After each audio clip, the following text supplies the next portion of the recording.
Now this is a really amazing sight.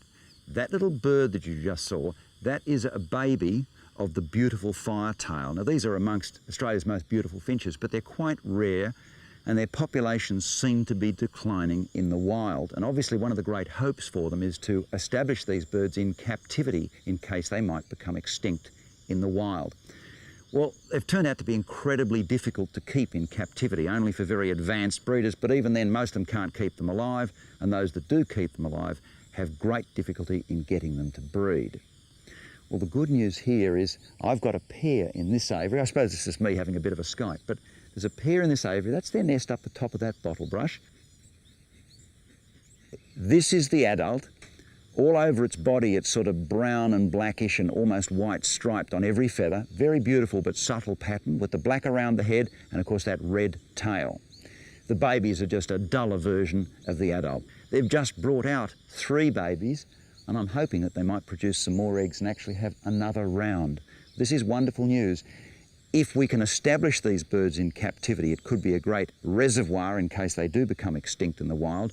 But of course equally, if you can't reintroduce them into the wild, at least the birds will go on and survive. Now, they're not readily available yet. You can't go down to the local pet shop and buy them, but my hope is that in the years ahead, the beautiful firetail, native to sort of around the Sydney region, my hope is that in the years ahead, if we can breed enough of these birds might be available and good aviculturists will be able to breed them and make certain that their future is secure.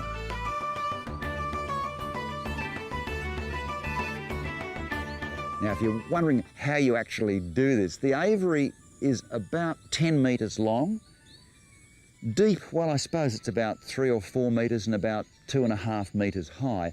It's planted out basically mostly with food plants. These, of course, are seed eaters. But the interesting thing is, I have a dish of seed up the back there. They don't eat much of that seed at all. They eat the seed off a weed that I've put in here. It's a weed called guinea grass, Panicum maximum. It sets seed for most of the year, although these birds normally only breed around sort of January, February, perhaps March. But they love this Panicum maximum, and if you put that into the aviary, leave them alone. Don't go fussing over them. I don't normally come down here very much at all. Leave them alone, don't fuss, plant out with some native plants, watch it, there's nothing poisonous in there.